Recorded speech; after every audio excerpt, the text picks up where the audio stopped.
Would you like the microphone or this? Or do you have a voice as loud as Hartnell's? I'm a Scot. I have a loud voice. You need the I'll microphone. put away the microphone right away. You need the microphone. But you know, I think we're going to I guess I need the microphone. Listen to the ladies.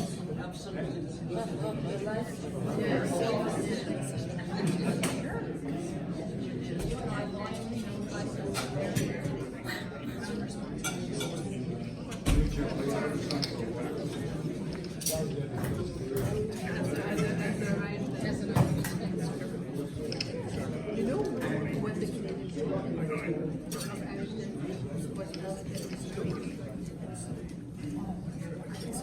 she was a Canadian champion. My name is James Fraser. I'm a relative newcomer to Seneca.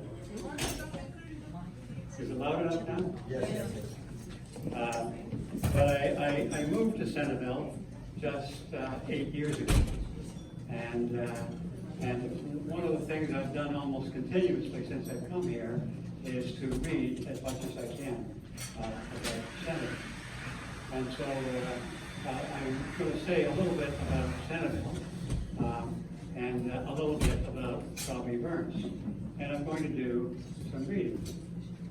One of the things I discovered in preparing for tonight's evening was that my edition of Robbie Burns' book was published in 1896, the first year of Centerville as a village. So it was a pleasure for me to read through this. Robbie Burns admired the Highlanders. He wrote to the Highlanders. He wrote about the Highlanders. My family both come from the Highlands. My mother was a MacDonald and from the Isle of Skye. And her family came to Canada in 1821, the last of the clearance of the Highlands. And they landed out in Glengarry County, in the bush. They came from a land with no trees left to a land where there was nothing but trees. Log cabin, 13 children. Those women, and she was not the only ones, those women were miracle workers, miracle workers. Their language was Gaelic. And they kept the Gaelic for at least 3 generations, at home and in the church in Dunvegan, where the services were in Gaelic. A log church, then later a stone church that stands there now. She was born on a farm on the Grand River in southern Ontario. My father's history, he came a century later from Scotland, from Aberdeen. But earlier, the Frasers were in Inverness. And the Frasers were originally from Normandy. They were a French Normandy tribe that settled in Scotland and became a Scottish clan. The language was French. They likely spoke French at home and Gaelic in the community. This is the land of the Fraser Highlanders. And we have several members of the Fraser Highlanders here tonight, right? Famous regiment. But we have another Fraser Highlander that's part of Centerville. The favorite name to name the eldest son in the Fraser clan was Simon and James, which is why there's so many of us. And our Simon Fraser, when he retired from the fur trade in 1800, bought the fief, Bellevue. And he lived in a house somewhere around here called Bellevue. When it burned down, he then bought the house, the stone house in St. Anne Bellevue. And he lived there for another 40 years. But his family owned that house for another 100 years. Some of them married into the Tunstall family. And the Tunstall family owned a large swath of the heart of Centerville here. And on part of that land, there is a small cemetery and a monument to Simon Fraser. And Vicky, when she lived on Centerville Road, was a custodian of that particular plot, part of our history. It's somewhat hidden. Probably best that it's hidden and preserved. So we have sort of history. So my father was born in Aberdeen. So by then they had lost their Gaelic, except their French, except my father had a very strong Scottish root, and I remember as a child. He would speak to me like, "Hey, you didn't know what you're talking about," you know. And and he was right. I didn't know what he was talking about. He didn't know what I was. So, and I grew up in a small town that was Scottish. I thought this was how everybody in Canada lived. Their family house was on Aberdeen Road. The house around the corner, or the street around the corner was St. Andrews. The church we went to was St. Andrews. I went to the Highland School. I graduated from Highland School. And the colors of our school was the Black Watch. Part of this is on the mantle over here, the Black Watch target. When we went on parade, it was the local Highland band that played the pipes, and we followed. The regiment was a kilted regiment, and I carried and wore the Black Watch kilt. So I felt very Scottish. But I didn't think I was different, because many of my relatives and friends were also of the same nation. So I cherish the opportunity to read a little bit of Burns. Burns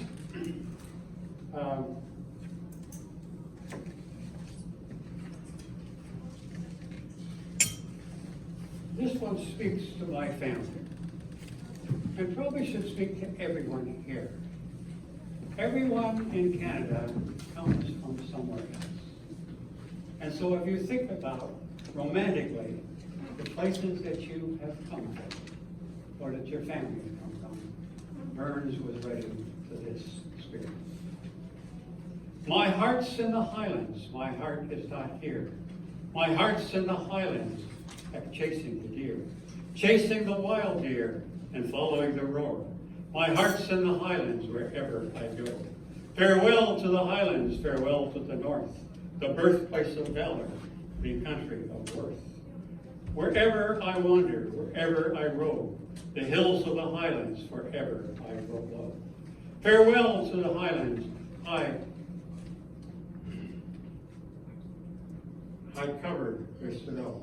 Farewell to the straths and green valleys below. Farewell to the forest and wild hanging woods. Farewell to the Highlands, where my heart is not here. My heart is in the Highlands, with chasing the deer, chasing the wild deer, road, and following the deer. My heart's in the Highlands, wherever I go. My second reading is a repeat of tonight's performance. Jim can sing it, I cannot. But I'll try to give a different flavor to it as I read it. And I think you'll know why I chose this one. A fond kiss, and then we sever. A fond kiss, alas, forever. Deep in heart wrung, tears I'll plenty, wearing signs and groans I wait. Thou shalt, the lights.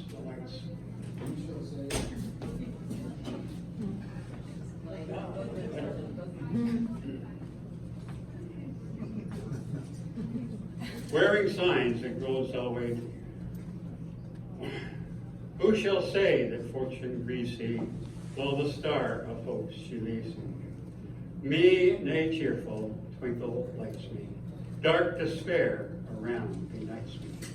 I'll nay blame my partial fancy. Nothing good resists my Nancy. But to see her was to love her. Love but her and love forever. Had we ne'er loved stay kindly. Had we ne'er loved stay blindly. Never met or never parted. We had ne'er been broken hearted. Fare thee weel, thy first and fairest. Fare thee weel, our best and dearest. Thine be akin, joy and treasure, peace, enjoyment, love and pleasure. A fond kiss, and then we sever. A farewell, alas, forever. Deep in heart wrung, tears all plastic, wearing signs and groans always.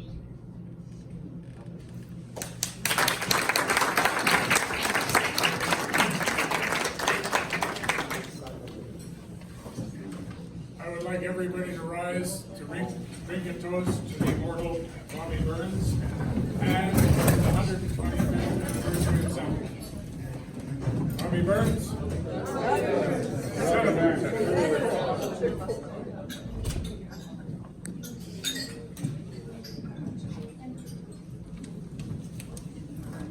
It's my pleasure now to give a toast to the lassies. We're going to shorten things up a little bit because the oven created a rather large gap in the performance tonight. But it's traditional for, at a Robbie Burns ceremony, for the men to give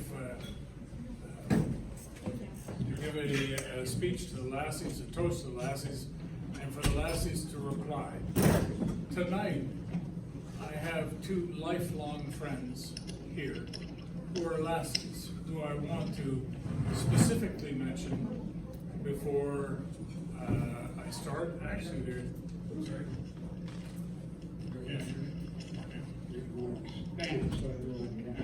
Okay, I'm expanding. Thank you.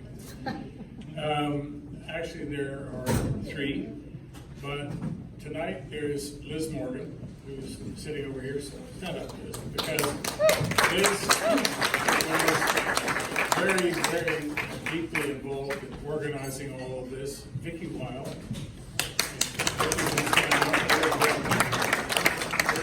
She's not standing up, she's just waving. Anyway, I'd like the Queen.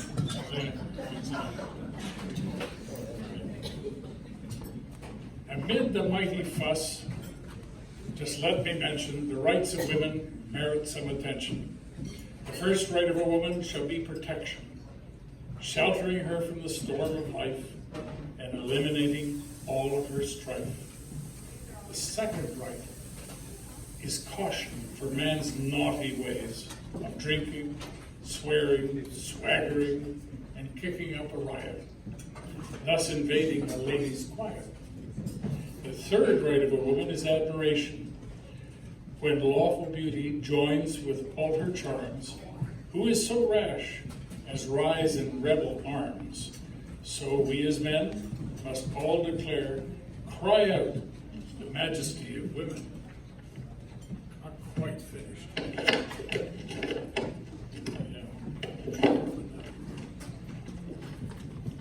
I need my wife to be able to open the next page. There we go. Gentlemen, please rise. Charge your glasses. Only the gentlemen rise. Charge your glasses and join me in a toast to all of the lassies present here tonight.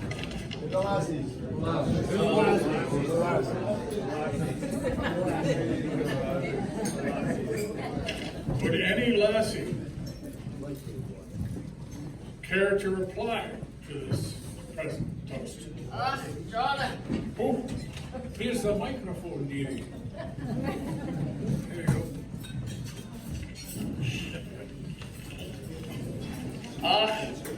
Dear Johnny, I remember being chased down the neighborhood walk with you trailing behind, saying, "Stop there, lassie, stop there, lassie." Oh my God. Ralphie Bird's second cousin. So to this I must reply, a lass without her laddie is a sorry sight to see. Like a haggis without the oatmeal, or a golf ball without a tee, or a kilt without the tartan, or which doesn't show the knee. Without a laddie for a husband, the nights are long and cold. We know this for a fact because by Burns we have been told. For all that and all that, he says the man's the gold. Oh, if a lassie wants a laddie, she need not search the whole world o'er, but has turn her ear to Scotland and find what she's looking for. For the bonny flower of Scotland is the one that never wilts, and it makes a lassie spy with pride, down with trousers and up with kilts.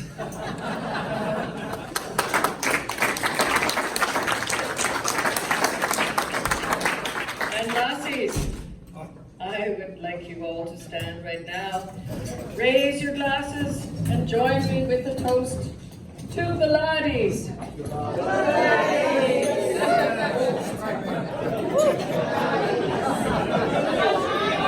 Down with trousers and up with kilts.